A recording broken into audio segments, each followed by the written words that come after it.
Hey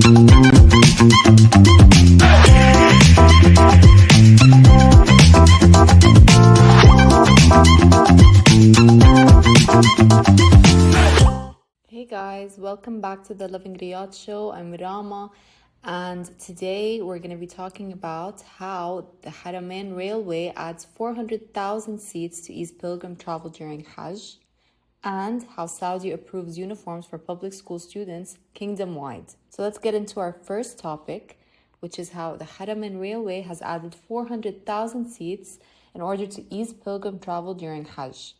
So the Saudi Arabia Railways has announced a 25% increase in capacity on the Haramain high-speed railway, which we all know is used usually to go to Umrah, ahead of the Hajj season for 2025, which is adding an impressive 400,000 seats to its service.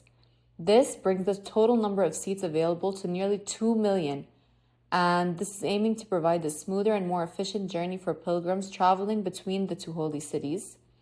So between April 29 and June 26, the railways will operate 4,768 trips across the railways that are for the railway's 453-kilometer route, which connects 5 major stations, including Mecca, Medina, Jedda's Sulaymaniya Station, King Abdulaziz International Airport, and King Abdullah Economic City, or CAIC.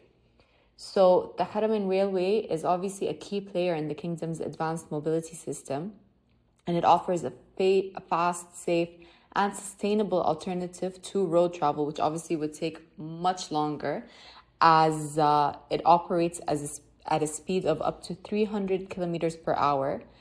And it's a fleet of 35 trains that not only is super fast and efficient, but also produces zero carbon emissions, making it one of the top 10 fastest and most eco-friendly passenger trains in the world.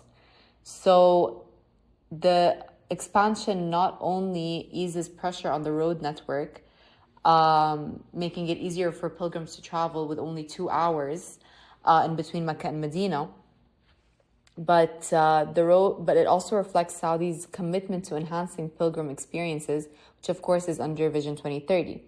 So by coordinating with multiple government agencies, the railway's operational plan aims to ensure every pilgrim's journey is as smooth, spiritually fulfilling, and efficient as possible. And obviously, with the amount of seats they're adding to the railway, this is obviously going to make it much easier for many more pilgrims to be able to access the holy sites in a much easier way, especially if it's going to be about 5 different stations. So the network is going to be much easier to access, and hopefully it'll make things much easier for Hajj pilgrims. And this adds to the many things that Saudi is improving and advancing for the upcoming Hajj season. Our next topic is about how Saudi has approved uniforms for public school students kingdom-wide. So for anyone with kids out there, this is for you. Classrooms across Saudi are about to get a much more coordinated school uniform. The Ministry of Education has officially approved a national school uniform for all public school students. And it is a stylish nod to tradition with a fresh twist. So it includes kindergarten. So the boys will be wearing the classic thobe with a beige elastic waist pants and a white shirt, while girls will be matching in beige pants, a white top, and a beige apron that covers the knees. So this is for kindergarten. For the elementary students, boys are still going to be wearing thobes, but it's going to be paired with a shmagh and ghutra. The agal is optional, but obviously it's always a good choice. And girls will be wearing a charming pink apron over a crisp white blouse. That sounds like it would be very, very cute. The intermediate students will still be wearing a thobe and headwear combo, and the girls are going to get an olive green skirt and a signature white blouse. So for the secondary students, the boys will still be wearing thobes and shmaghs, while non-Saudi boys will be wearing a thobe with the option of adding a agad. And girls will be wearing navy skirts and white blouses. So I think as the ages go up, they're giving them more classic kind of looks. And as well as this, there's also the sports upgrades. So during PE time or even playtime, every level has a color-coded uniform. So the elementary students will be wearing white shirts and navy blue sweatpants. Intermediate students will be wearing white shirts and olive green sweatpants. And secondary students will wear white shirts and black sweatpants. Again, making it more classy the older the kids are.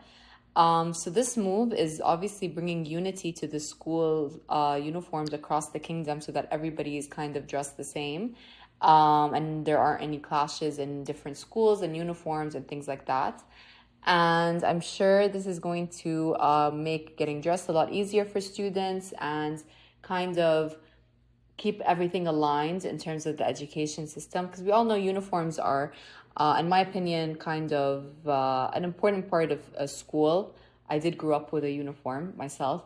So it makes it a lot easier to just get dressed in the morning and to make sure that everybody kind of is instilled with the sense of discipline. So I think that's a great thing that's happening in public schools. And I think the upgrades are actually really nice as well. The colors picked are really, really sleek and modern. And I think this is going to just make things a lot more aligned and easier for students in the public school systems. So thank you guys for tuning in to this episode of the Lovin Riyadh show. Don't forget to follow along on all of our platforms, including YouTube. And we will see you next time for another episode.